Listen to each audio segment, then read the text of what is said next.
Firman Tuhan hari ini untuk kita baca dan kita dengarkan bersama dari Mazmur 149 ayat 1 sampai dengan ayat yang ke-9.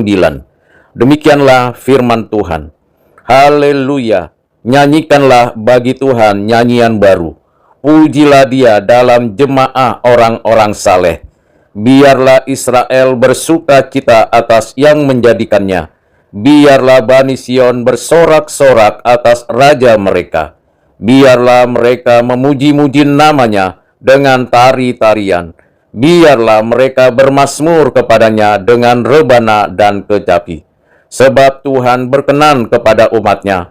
Ia memakotai orang-orang yang rendah hati dengan keselamatan. Biarlah orang-orang saleh beria-ria dalam kemuliaan. Biarlah mereka bersorak-sorai di atas tempat tidur mereka. Biarlah pujian pengagungan Allah ada dalam kerongkongan mereka, dan pedang bermata dua di tangan mereka, untuk melakukan pembalasan terhadap bangsa-bangsa, penyiksaan-penyiksaan terhadap suku-suku bangsa, untuk membelenggu raja-raja mereka dengan rantai, dan orang-orang mereka yang mulia dengan tali-tali besi, untuk melaksanakan terhadap mereka hukuman seperti yang tertulis. Itulah semarak bagi semua orang yang dikasihinya. Haleluya. Berbahagialah kita yang menyimpan firman Tuhan ini, mengertinya dan melakukan kehendaknya setiap hari. Saudara yang kekasih di dalam Kristus, Mazmur 149 merupakan pujian umat perjanjian dan kemenangan Allah yang kudus. Mazmur 149 ini merupakan bagian dari rangkaian doksologi penutup kitab Mazmur, dan secara khusus menyoroti pujian umat perjanjian yang hidup dalam relasi aktif dengan Allah, Allah yang berdaulat. Mazmur ini menggabungkan pujian liturgis dengan tema kemenangan ilahi. Saudara yang kekasih di dalam Kristus, secara struktural, Mazmur ini terbagi menjadi dua bagian utama.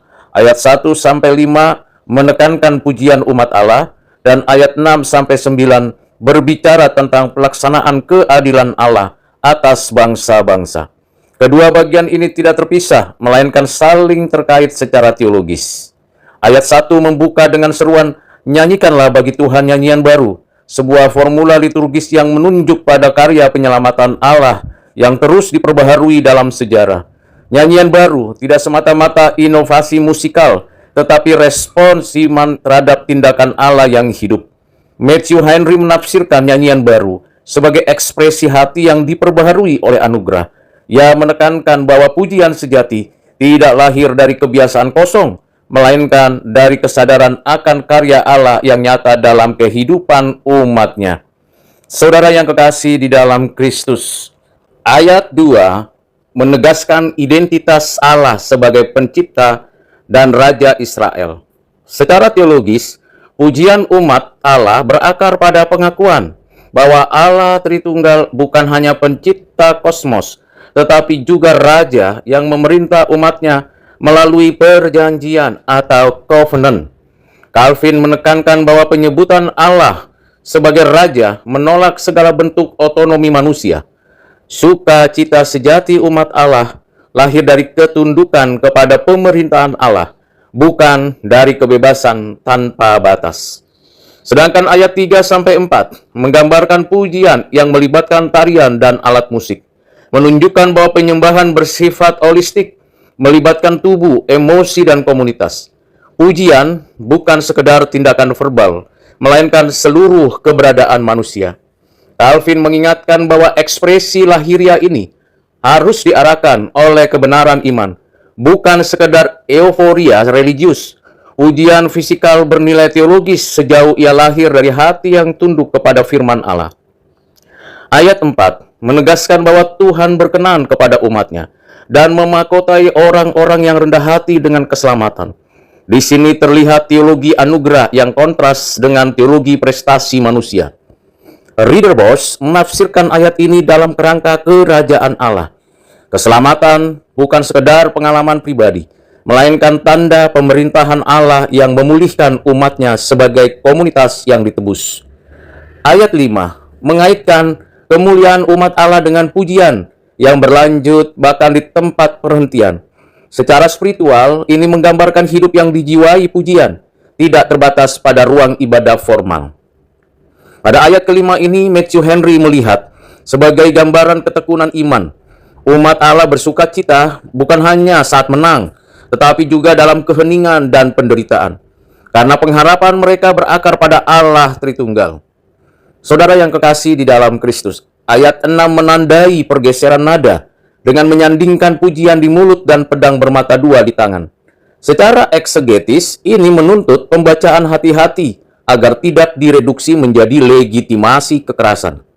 Calvin menafsirkan pedang sebagai simbol pelaksanaan keadilan Allah, bukan izin bagi umat untuk bertindak brutal. Umat Allah bertindak sebagai alat kebenaran ilahi, bukan sebagai pelaku balas dendam pribadi. Sementara ayat 7-9 berbicara tentang penghukuman atas bangsa-bangsa dan para raja. Dalam konteks perjanjian lama, ini berkaitan dengan mandat teokratis Israel. Namun, secara teologis, hal ini menunjuk pada penghakiman Allah yang final dan adil. Ridderbos menekankan bahwa dalam terang perjanjian baru, penghakiman ini digenapi dalam Kristus Sang Raja Mesianik yang memisahkan kejahatan dari ciptaannya dan menegakkan kebenaran Allah. Frasa itulah kemuliaan bagi semua orang yang dikasihinya, menegaskan bahwa partisipasi umat dalam karya Allah adalah anugerahnya, bukan hak istimewa yang lahir dari superioritas moral. Sedangkan Matthew Henry mengingatkan dari ayat ini, bahwa kemuliaan ini harus membentuk kerendahan hati, bukan kesombongan rohani. Umat Allah memuji Allah adalah umat yang sadar bahwa kemenangan berasal dari Tuhan semata.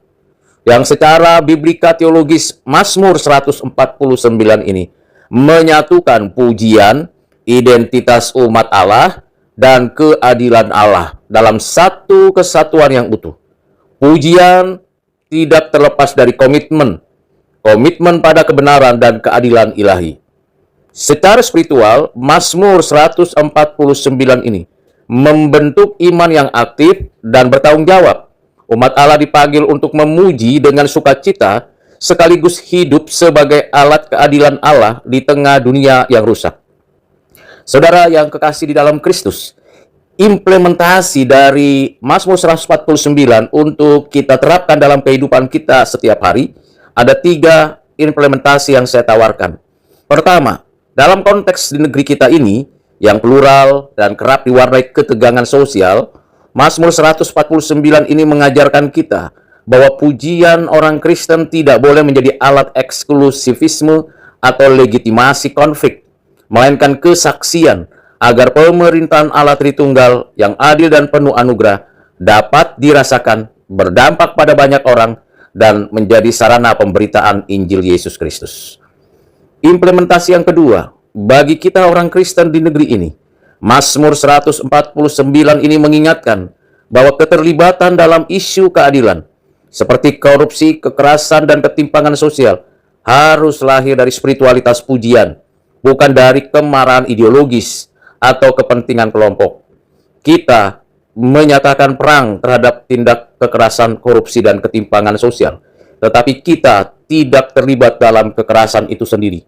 Kita menyuarakan suara kenabian untuk setiap koruptor bertobat, setiap pelaku kejahatan bertobat, dan Tuhan menyatakan keadilannya bagi pemerintahan di negeri ini.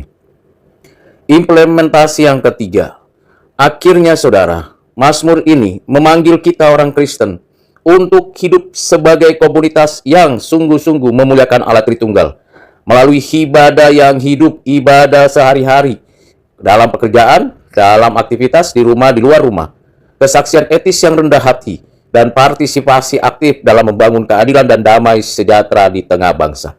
Kita diutus sebagai peacemaker dan menolak troublemaker. Kita dijadikan anak-anak Allah sebagai terang dan garam, di mana negeri ini membutuhkan itu. Lebih dari 240 juta orang membutuhkan Kristus, membutuhkan Injil, membutuhkan pengampunan, dan membutuhkan belas kasihan Tuhan.